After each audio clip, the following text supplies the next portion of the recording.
大家好，欢迎阅读。话说在很久很久以前，偏远地方有个泼皮无赖，名唤王大成。王大成此人成天吸烟喝酒，好吃懒做，村里的人都十分讨厌此人。只是要说此人不知修了多大的福气，得了个好母亲和好妻子。王大成刚成年，其母便在村里张罗着给他娶了个哑巴媳妇。这哑巴媳妇不能说话，但是做事利落，心肠极软，也年轻漂亮。王大成心里喜欢了一阵子，转而便觉着索然无味，开始出门花钱找乐子。老母亲和媳妇管不住他，只得在家把一切农活操劳起来。王大成在外赌钱喝酒，没钱了便回家张口要钱。开始还是软言细语，后在没钱轻则辱骂，重则上手打。老母亲还好，哑巴媳妇偶尔被打得浑身淤青，在床上休养3-4天才能缓过来。这日王大成喝得醉醺醺回家，老母亲和媳妇在床上绣花，他进来便要钱。家里这段时间比较困难，哑巴媳妇连连摇头，老母亲推说没有。王大成见此恼了，仗着几分醉意，上前拉扯媳妇的头发。哑巴媳妇不能叫，身子疼得发抖，老母亲连忙上前制止。王大成一用力，老母亲的叫一声，摔倒在地上起不来。老人本来身子骨就弱，不隔摔，这一下直接把老人摔晕过去。见此，哑巴媳妇赶紧上前，泪眼婆娑，怒视王大成。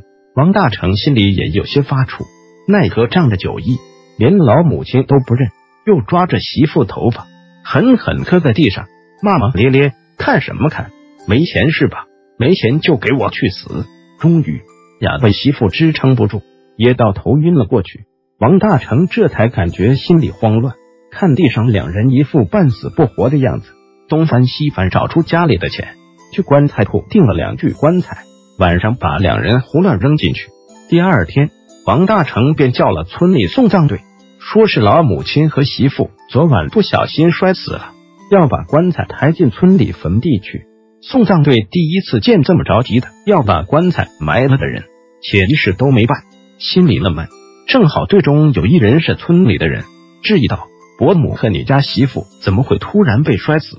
就算这么也该办个葬礼，着急忙慌的做什么？家里没钱不行啊！王大成发了通邪火，又道：咋的？要不然给你开棺看看。那人不语。本地习俗，送葬途中棺材落地或是再次开棺都是比较忌讳的事情，只能满腹疑惑的把棺材抬起来。走了半天，突然听见前头抬棺的人惊慌道：好大的蟒蛇，挡道了，怎么走啊？众人抬头一看，一条大蟒蛇，花纹艳丽，身子横在路中间，堵了整条道路，不时微微动一下。这里很少出现这么大的蟒蛇，一伙人吃惊的很。送葬队见实在奈何不了这蟒蛇，只得说换条道。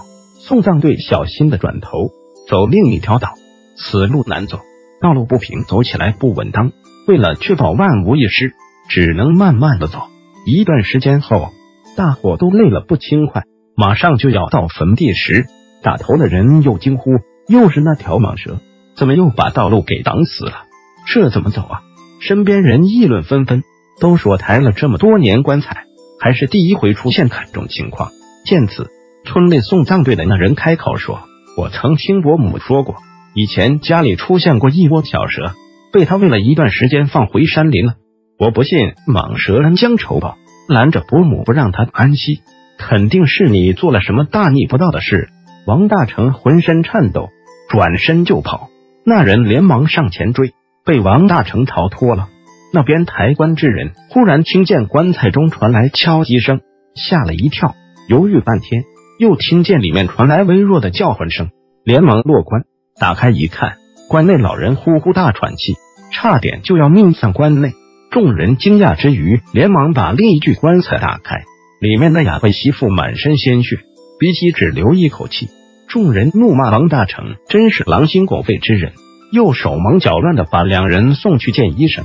后此事便流传开，据送葬队的人说，安置好两人后，那蟒蛇也不知何时没了踪影。蟒蛇躺到难得一遇，实属怪事。